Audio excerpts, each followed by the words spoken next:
Hello mga ka-legit Daver Cats, GMA Network. Abay naman na ang pagkatalo dahil sa pagkampi nga nito sa Tape Incorporated. Ano nga ba ang mga nakapalob sa balitang ito? Panoorin po natin ang video ito. But before that, if you haven't subscribed yet to my YouTube channel, please don't forget to like, share, and subscribe at hit mo na rin ang bell for more showbiz updates. Bago tayo magsimula, of course, nais ko po muna magpasalamat sa lahat po ng mga legit viewers, subscribers, and legit Daver Cats natin. Thank you so much!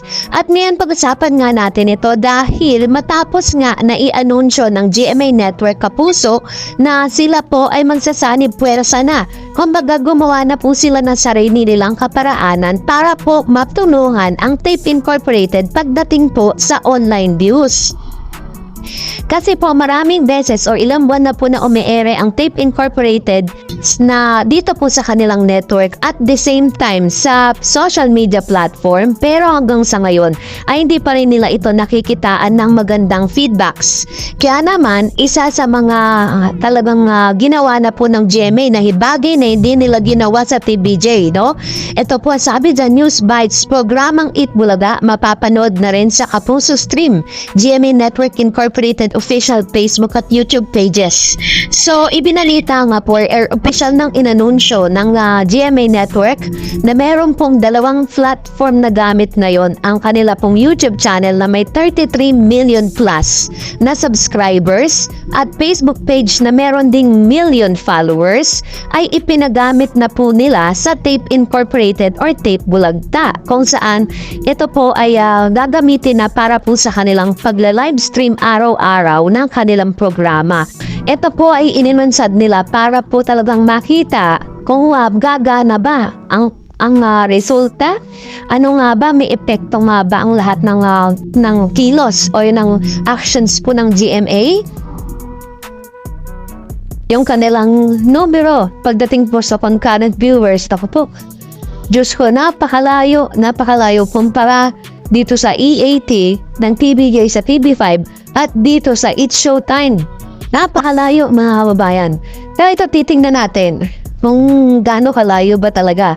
At meron bang epekto itong pagtulong ng GMA Network dito sa Tape Bulaga para mas lalong marami ang ma-reach ng programa ng mga halusos. So ito mga kababayan, dito tayo na yon sa live stream ng Tape Bulaga live stream November 8, 2023 at nako mga kababayan. Ang nanonood po dito ay 837. O yan. Ito pong GMA Network ay mayroong 33.4 million subscribers. Inilive nila itong Eat Bulaga ng Tape Incorporated dyan sa kanilang Kapuso Stream. At ito mga kababayan, nanonood 843. Hindi man lang umaabot ng 1,000 concurrent viewers. At ito kapansin-pansin ito pong kanilang live stream ay nagsimula pa 7 hours ngayon po ay 12:42 ng tanghali. So kung 12:42 ngayon, ibig sabihin madaling araw pa lang o alas 5 pa lang ng madaling araw ay na-live stream na sila. Kumbaga simula doon sa balita hanggang tuloy-tuloy yung kanilang live stream hanggang dito sa Tape Bulaga, tuloy-tuloy yung kanilang live stream. Tuloy-tuloy man ang kanilang live streaming na ginagawa dahil ito po ay isa sa mga stratehiyang ginagawa nila para lahat nga naman ang kanilang programa ay masasagasaan ng kanilang live streaming. Pero kakaiba po ang resulta pagdating sa noon time. Ang akala po nila, porkit po ang daming nanonood sa mga programa na nauna, itutuloy-tuloy na po yun na mga paghahanga ng mga kapuso, no? Pero may mga legit Daver Cats pa rin na nagsiswitch po dun sa platform na gamit po ng TVJ sa Facebook maging sa YouTube channel.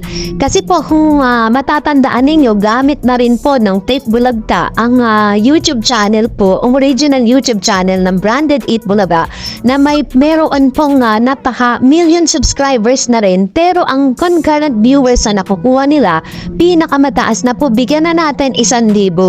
At sa Facebook naman may 383 concurrent live viewers po na nanonood sa kanila araw-araw na bagay na pinagtaka natin dahil nung wala pa silang YouTube channel, di pa nila nakukulimbat ang YouTube channel ng nito pong Itbulaga.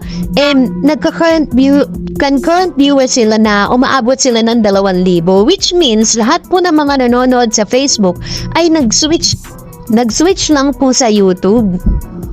Ganon po yung nangyari. At habang sila po ay nanonood o pinanood dito po, nag-live streaming po ang GMA Kapuso stream, no? At nagkaroon lamang sila ng almost 800 viewers. What happened? Pero, eto nga, as I've said earlier, tuloy-tuloy po yung kanilang pag-live stream. Pagkatapos po ng non-time program ng Tape Bulaga, ay kasunod nito yung Abot Kamay ang Pangarap. At dito na po dumagsa yung napakaraming viewers na meron po silang 19,000 concurrent viewers sa Facebook. At meron naman po silang 43,000 concurrent viewers sa YouTube. Which means na talagang piling-pili lang sa mga programa ng GMA ang pinanonood ng ilan sa mga nanonood at sumusuporta sa mga programa nila. Maswerte pa nga at may mga nanonood kasi may mga legit Daver kasi talagang totally nag-switch na po sa TV5. At syempre, ito naman pag-usapan natin, ito very positive na, no? Dahil kanina lang napanood natin si Miles Ocampo dito po sa EAT, no? Dahil hindi natin ina-expect na sa haba po ng araw na wala po si Miles, ay bigla na lang siyang pupunta o bigla na lang siya galing niyang sinurpresa ang lahat ng mga legit Daver Cats dito sa barangay. And very new sa panunood natin. Maging si Miss May Mendoza nung siya po ay dumalaw sa So Goodbye Mga Kapatid, kung saan may kanila silang mga karakter, no? Kung si maintenance, ito naman po si Miles, siya naman po ang barangay secretary. Sabi niya nga na dapat daw maging mabait sa kanya ang lahat ng mga taga-barangay dahil alam niya ang sikreto ng mga taga-barangay, maging ni Mayor Jose Manalo. So, isa yan sa mga inabangan at talaga namang na-surprise ang lahat kasi akala natin every Saturday lang magkakaroon ng surprise, diba? Pero this time, pinakita ng EAT na lagi po tayong binibigyan ng mga surprise, ano? At hindi natin inakala na si Miles Ocampo pala on the absence of zombie ang papalit, no? At syempre, narito naman ang ilan sa mga komento ninyo patungkol sa last update natin. No, in-update natin kayo patungkol sa kalagayan ni Miles Ocampo, no? Dahil ang dami pong nakakamiss sa kanya. Unahin po natin ang komento na nanggaling pa po kay Mr. Dancel Wissington. Naku po, big loss ni boyfriend ganda ni Miles, mabait, respect sa sarili, kaya mahal ng mga fans yan. Wag ka pa-apekto, daming may mas mahigit pa dyan. Sa personality mo pa lang, Miles, ikaw ang dream ng karamihan naming mga lalaki. Always supporting here, Miles. Ayan. Alam niyo, dinalaw ko po yung Instagram account ngayon ni Miles. Nakita ko na nandun pa rin naman yung mga photos ng kanyang boyfriend. Tsaka yung picture nilang dalawa. Kasi di ba minsan, sa mga artista, malalaman mo talaga na parang wala na sila o nagkakalabuan na yung relationship or totally wala na silang relationship. Binuburalan nila yung mga pictures nila sa Instagram. But this time, nung tumingin po ako, nandun pa rin yung mga pictures po nung kanyang boyfriend na si Elijah, no? At I don't know, pero according sa inang news, yun na nga po, parang meron sila, baka ano lang, LQ lang, diba? Sabi naman ni Merly Balgo, magandang rapport ni Main at Maskwela, nakakamiis ang samahan nilang tatlo ni Maha. Pero kasi si Maha Salvador po kasi, ang dami po niyang mga engagement ngayon, ang dami po niyang mga projects ngayon, kaya medyo, naglalaylo siya ngayon sa EAT, pero, syempre, part pa rin naman siya ng Masho. Kasi 'di ba karang nagmarka rin naman ang karakter ni Ma Salvador dito po sa nasabing on-time program. Kaya wag pa tayo mag-alala that part pa rin naman po siya. Sabi ni Lotis Patong, pagaling ka ganda, namimiss ka na ng legit Daver Cats. Love you, Miles. Parang kulang ng EAT pag wala si Miles. Sarap kasi pakinggan tawa nito. Oh, pero kanina po may napansin ako sa kanya na parang habang nagsasalita siya hingal. Parang sobrang hingal na hingal.